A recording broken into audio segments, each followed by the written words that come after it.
Right now, as you're watching this video, someone is manipulating you. Twitter algorithms are reading your micro-expressions through your camera, calculating exactly when to show you that next dopamine hit. Your boss used 3 specific psychological triggers this morning when they asked for that quick favor. Even your own family deploys these techniques at dinner without realizing it. This isn't some conspiracy theory. This is Tuesday at the office, scrolling through social media, or having a casual conversation with friends.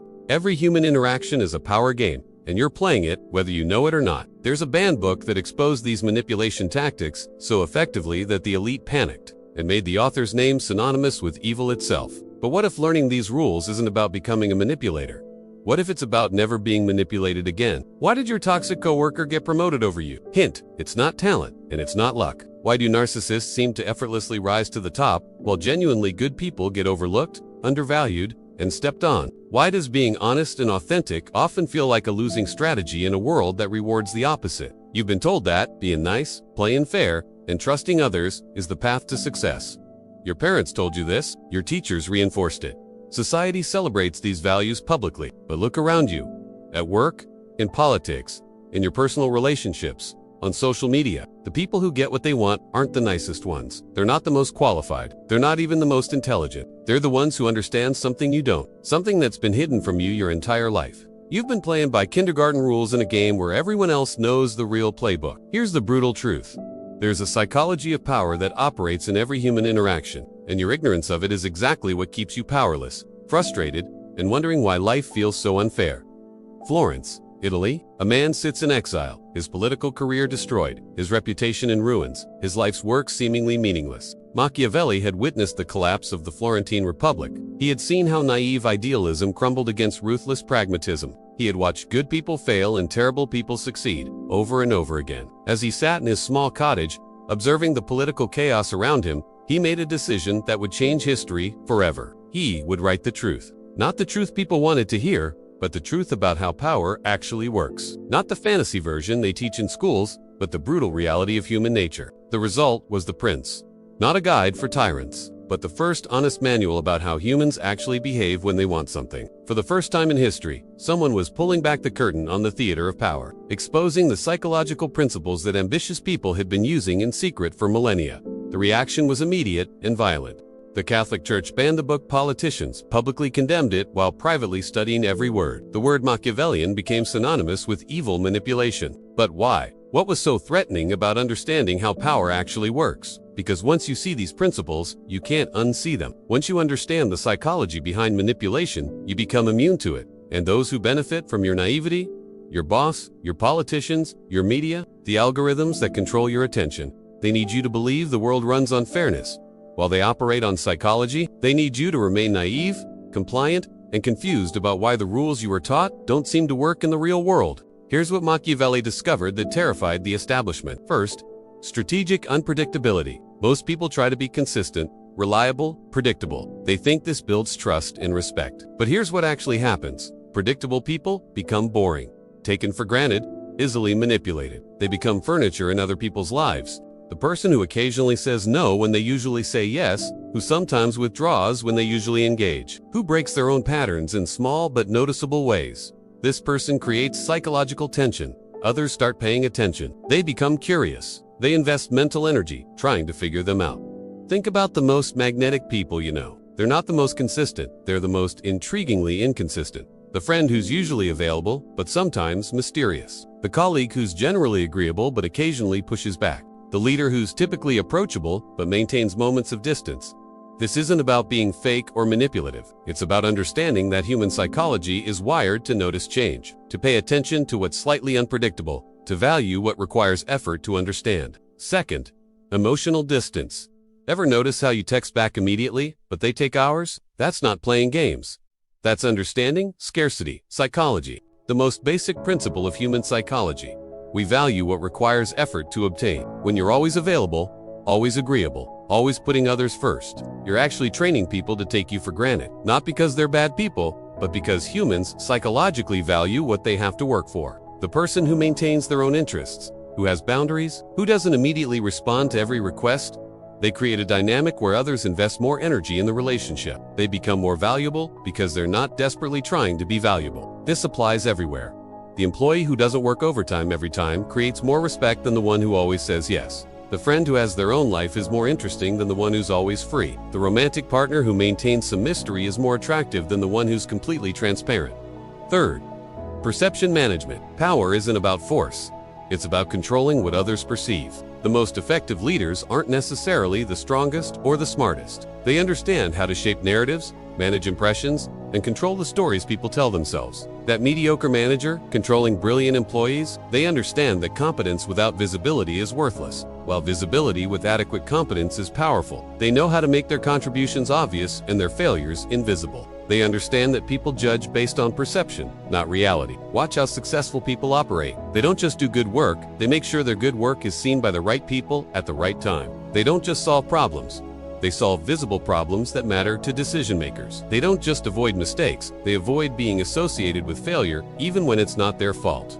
Fourth, the fear-love dynamic. Machiavelli's most famous insight. It's better to be feared than loved, but never hated. This isn't about being cruel, it's about understanding respect versus affection. The person everyone loves is often the person nobody respects. The boss who wants to be everyone's friend struggles to maintain authority. The parent who never sets boundaries raises children who don't respect limits. The friend who never disagrees becomes irrelevant to decision-making. But here's the part that really terrified the establishment. Machiavelli didn't just describe these principles for the elite. He democratized the psychology of power. Suddenly, the tools that kings and nobles had used in secret for centuries were available to anyone willing to study a small book. He revealed that power isn't about birthright or resources. It's about psychological sophistication. Anyone could learn these principles. Anyone could become immune to manipulation. Anyone could stop being a victim of forces they didn't understand. No wonder they banned it. No wonder they made his name synonymous with evil, because when ordinary people understand how power actually works, the powerful lose their advantage. Let's test your awareness. I'm going to show you how you're already using these principles without realizing it. Which of these behaviors do you recognize in yourself? Do you sometimes delay replying to texts? Not because you're busy, but because immediate responses feel too eager. That's emotional distance. You're unconsciously creating scarcity. Have you ever disagreed with your boss or teacher? Not because you strongly opposed their view, but because you wanted to stand out from the crowd of yes. That's strategic unpredictability. You're breaking patterns to capture attention. Do you make your achievements visible while hiding your failures? Do you time your announcements for maximum impact? Do you associate yourself with successful people and distance yourself from failures? That's perception management. You're controlling narratives. Have you ever been slightly cold or distant with someone who has taken you for granted? Not out of spite, but to restore balance to the relationship. That's the fear-love dynamic. You're using respect to create attraction. If you recognized any of these behaviors, congratulations. You're already using Machiavellian psychology. The question is, are you doing it consciously and effectively, or unconsciously and clumsily? Most people stumble through these dynamics without understanding what they're doing. They create distance, but don't know why. They seek visibility, but don't know how. They try to be unpredictable, but come across as inconsistent. They want respect, but don't know how to earn it. The difference between someone who understands these principles and someone who doesn't isn't moral. It's competence. It's the difference between accidentally tripping over psychological triggers and deliberately activating them. Now let's see how this applies to your actual life, starting with the most obvious example. Workplace psychology. That colleague who got promoted over you, they didn't just work harder, they understood that competence without visibility is worthless. They made sure their wins were seen by decision makers and their failures were invisible or attributed to external factors. Watch how they interact with authority figures. They don't constantly agree.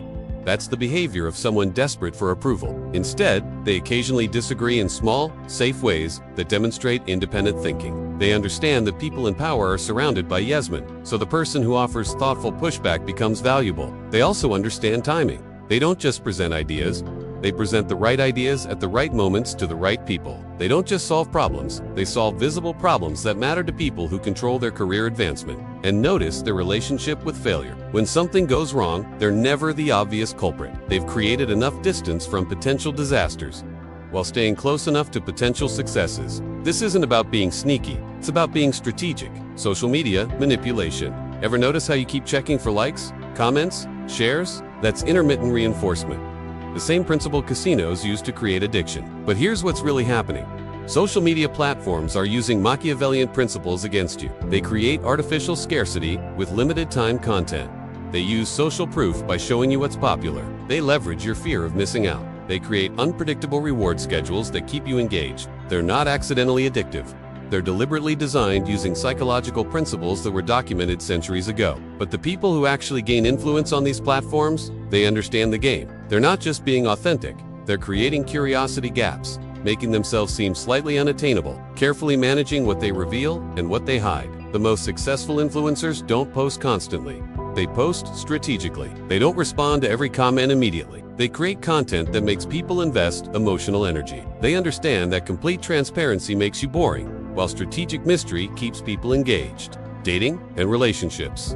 In romantic relationships, the person who's always available, always agreeable, always putting the other person first, often finds themselves taken for granted. Not because their partner is evil, but because humans psychologically value what requires effort to obtain. The person who maintains their own interests, who has boundaries, who doesn't immediately respond to every text, who occasionally creates healthy distance. They create a dynamic where the other person invests more energy in the relationship. This isn't about playing games or being manipulative. It's about understanding that attraction is psychological, not logical. People aren't attracted to desperation, even when it comes from genuine love. They're attracted to confidence, independence, and slight unpredictability. Political theater. Watch any political debate, any press conference, any campaign event. They're not answering questions. They're managing perceptions, creating emotional responses, making complex problems seem simple while appearing sophisticated enough to solve them. The most effective political leaders aren't necessarily the most honest or the most competent. They understand how to project strength while appearing relatable, how to create emotional connection while maintaining authority, how to make people feel understood while advancing their own agenda. They use crises to consolidate power. They create enemies to unite supporters. They make promises they can't keep, but that sound appealing. They're not accidentally manipulative. They're following a playbook that's been refined over centuries. Consumer psychology. Every advertisement, every sale, every marketing campaign is using these principles. Limited time offers create artificial scarcity. Celebrity endorsements leverage authority, bias. Most popular labels use social proof. Exclusive products create desire through restriction. But here's what's really insidious. They're not just selling products, they're selling identity. They make you feel like purchasing decisions reflect who you are as a person. They create emotional associations with brands. They make you feel like you're missing out if you don't buy. The companies that dominate markets aren't necessarily the ones with the best products. They're the ones that understand psychology. They know how to create desire, how to overcome resistance, how to make people feel like they need what they're selling. Now, before you think this is about becoming a manipulator, let me be clear. This isn't about becoming a sociopath. It's about spotting manipulation so you can't be played. It's about understanding the game that's already being played around you every single day. When you understand that people are driven by self-interest, you stop taking their actions personally. When you recognize that most human behavior is predictable, you stop being surprised by betrayal or disappointed by selfishness. When you realize that power is about perception, you start paying attention to how you're perceived instead of just focusing on your intentions. The key insight is this: most people are unconsciously following these principles anyway, but they're doing it badly because they don't understand what they're doing. They create distance without knowing why. They seek attention without understanding how. They try to influence without comprehending the psychology behind influence. The person who consciously understands these dynamics doesn't need to be manipulative. They can be more authentic because they're not desperately trying to get others to like them or approve of them. They can be more generous because they're not afraid of being taken advantage of. They can be more trusting because they can recognize when someone is trustworthy. Understanding these principles actually makes you more ethical, not less. Because you can see through manipulation attempts, you can recognize when someone is trying to exploit your emotions, your insecurities, your desire to be liked. You can identify when you're being sold something you don't need, convinced to do something that doesn't serve your interests, or pressured to make decisions that benefit others at your expense. The problem isn't that these principles are evil. The problem is that when you don't understand them, you become vulnerable to those who do. The manipulative boss who uses your need for approval against you. The toxic friend who exploits your loyalty. The demagogue politician who preys on your fears and insecurities. But here's what's really important. Knowledge without wisdom is dangerous. These principles can be used to help people or to hurt them. The same psychological insights that can make you a better leader can also make you a better manipulator. The same understanding of human nature that can help you build genuine relationships can also help you exploit vulnerable people. The difference isn't in the knowledge. It's in how you choose to use it. Do you use these insights to create win-win situations or to take advantage of others? Do you use them to build trust and connection or to exploit and manipulate?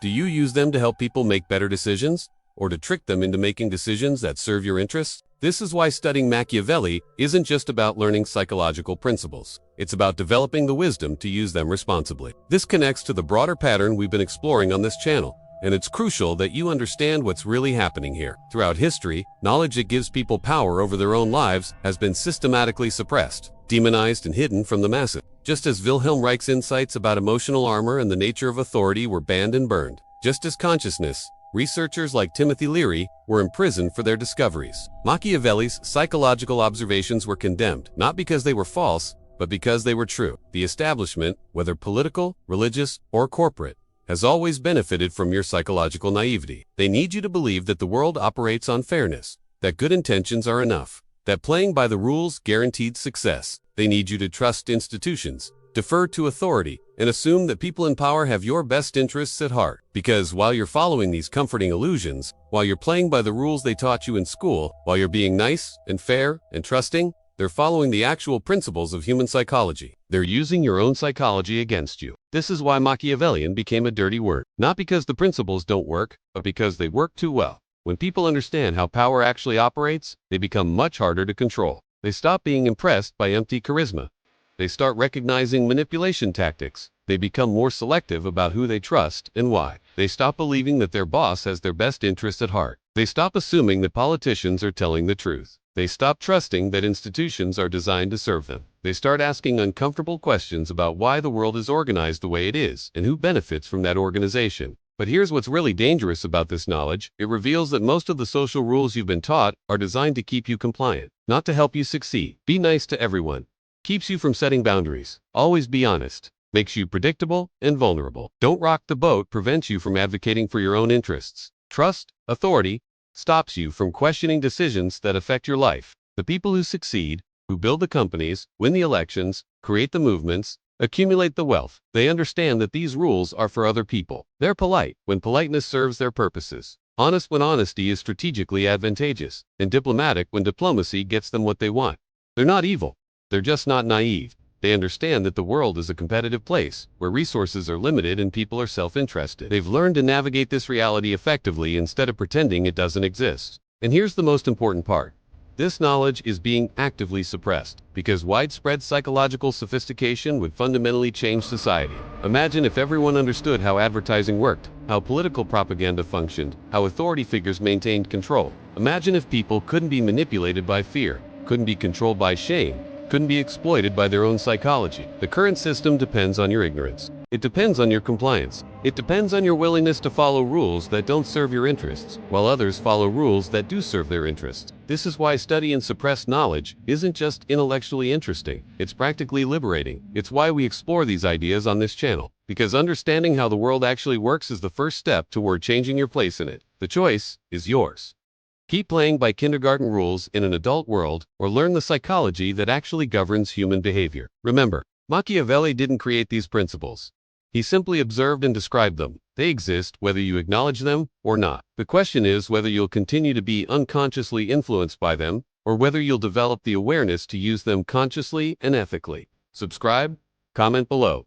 Who's the most Machiavellian person you've met? If this opened your eyes, share it with someone who needs to understand these dynamics. Because the more people who recognize manipulation, the harder it becomes to exploit the naive. The truth isn't always comfortable, but it's always liberating. And in a world full of manipulation, awareness is your greatest defense.